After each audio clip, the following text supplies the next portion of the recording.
Je crois que le collectif est essentiel.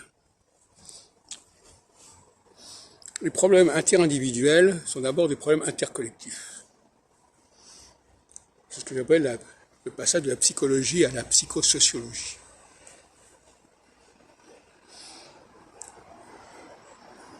De la même façon, je pense que les groupes doivent fonctionner de façon homogène.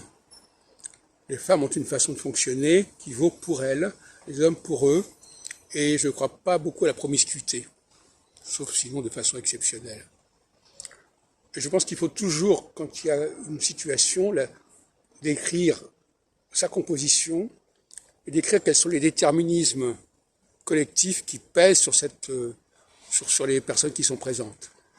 Les gens parlent toujours au nom d'un groupe, même si ça n'est pas comme ça, mais génétiquement, ils sont toujours au nom d'un groupe, ils incarnent quelque part le groupe, de toute façon, en question.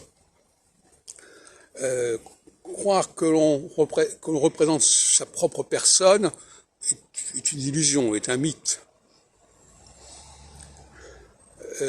Mais ça implique évidemment tout un travail en amont de description des groupes, description de leur spécificité. Mais ce n'est que si on est arrivé à faire cette description que l'on peut accéder à l'individu. Parce que l'individu sorti du groupe, ça ne veut rien dire. C'est ce qu'on appelle la notion d'individuation. Il est essentiel que l'on sache d'où vient la personne, à quel groupe la personne appartient de facto, même si elle n'en est pas consciente, même si elle n'est pas de l'ordre de son éducation, en tout cas c'est dans ses gènes.